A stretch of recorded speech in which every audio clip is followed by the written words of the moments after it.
but some people are still holding old ways of belief. Some people still think that they're inferior to other races. Some people think that they're still superior to other races.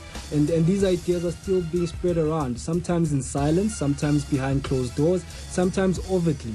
But the fact is, these ideas are still there, and those are tendencies of the apartheid era, and that is the Egypt in the Israelites. So will those with those old mindset, are we going to have to wait for them to die out as Moses did? It's a choice.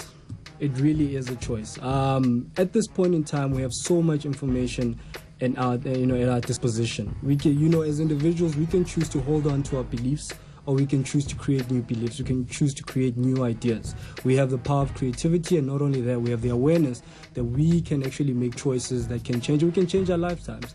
We can make choices that can really, really benefit us, or we can make choices that can kill us. But we know that this information is here, and we have that choice. So it's up to us now.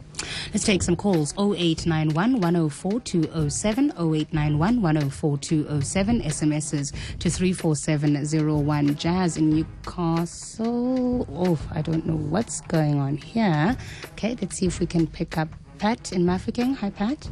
Good morning. Can you hear me? I can. Okay. Yeah, well, I would like to congratulate your guest for writing this up. But as far as I can remember, the gentleman he quoted, Windsor, does not see himself as an Israelite. Very few people who are black see themselves as Israelites. And the funny thing about this metaphor of Israel and the metaphor of the story of Egypt is that it was used by Afrikanerdom, and then it has given us the results that we are in. So the point I want to make is that it is indeed a spiritual battle, a spiritual warfare, yes, a way of imagining the world. Yet this is not the first time that we have imagined ourselves as Israelites.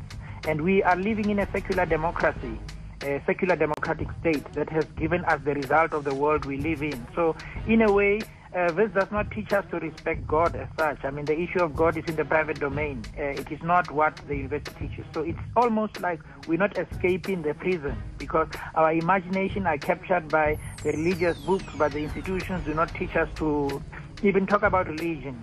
God, this is teaching more about paleontology, about the scientific way of thinking, and that is what is in the course books, in sociology, in all the courses that comes out. So what I'm trying to say here is that you are not really providing a solution. You are not bringing God back into the center of the discourse, are you? No, actually I'm not. Yeah. I'm not bringing God into this. It's actually alternative thought. It has to work with the mind and also spirituality and self-actualization. Now, my point of view is that you are responsible for your actions and your choices. And your choices will be a direct result of the type of information that you possess as an individual, the type of knowledge, because that information actually forms you, it defines you, and then it also defines your outcomes. So whatever information that you are holding in your hand, or rather in your head, is actually creating either your limitations or the stretches of what you can do, what you are able to do. So that is a very basic thought process that we have, that if we allow ourselves to actually understand it, we can actually tap into it and move. And it's how I always trace it down to ideas, to say these are ideas. Democracy is an idea. Apartheid was an idea. Somebody thought about it. They actually made it happen. They spoke to people, they spread it out. It is the nature of ideas to grow, and they spread it out. So ideas have a nature of growing. And if you understand that everything on this earth is an idea, including the seat that you're sitting on or the house that you're living in, it was somebody's idea. Somebody had to have the thought, conceptualize it, and make it happen. Then we can also bring back the power to say, then let our thoughts be determinants of what we want as an outcome in life. So it's not about what train of thought in terms of religion or bringing God back. I'm not actually going to speak about that, because that is a religious issue, and we have so many religions and people look at God in so many different ways, and it would be really unfair to say, look, let's focus on that point, because you'll be putting other people out of the equation.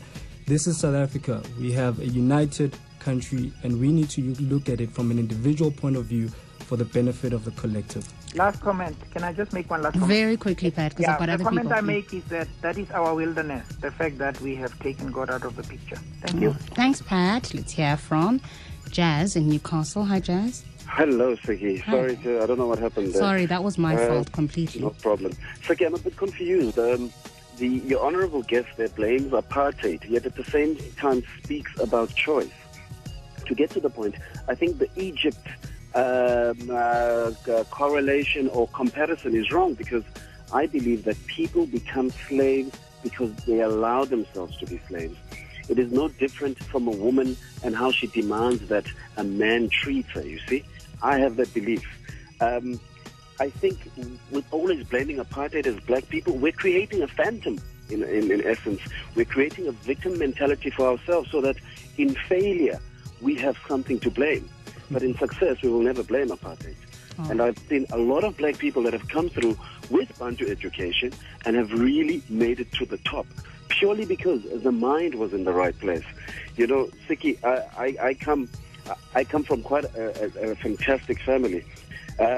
My grandfather in the 40s and in the 50s, Siki, was a salesman. He was moving traditional medicine from Cape Town all the way as far as Swaziland in the 40s and the 50s.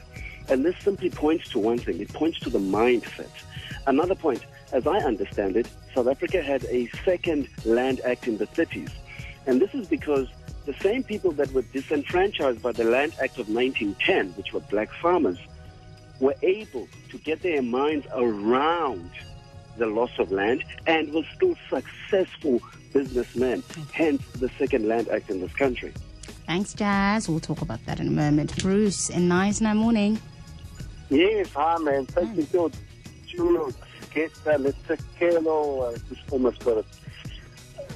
Just listening to the last couple of callers and the fascinating debate, and I fully agree with your guest, how powerful thoughts are, because look, the Bible really speaks volumes on this very issue. God himself, when he created the universe, it started with a thought, and then with his mouth he spoke over the universe and brought the world into existence, which is exactly how we create things in our own mind. It all starts with a thought.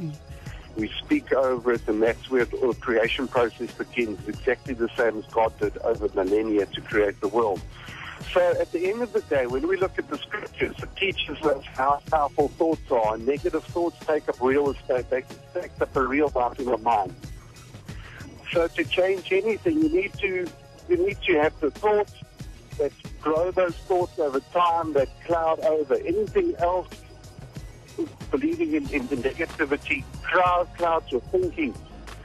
So if we talk about mental slavery today, you can only blame yourself ultimately if you're in mental slavery, because you haven't taken God's tools to create your own reality.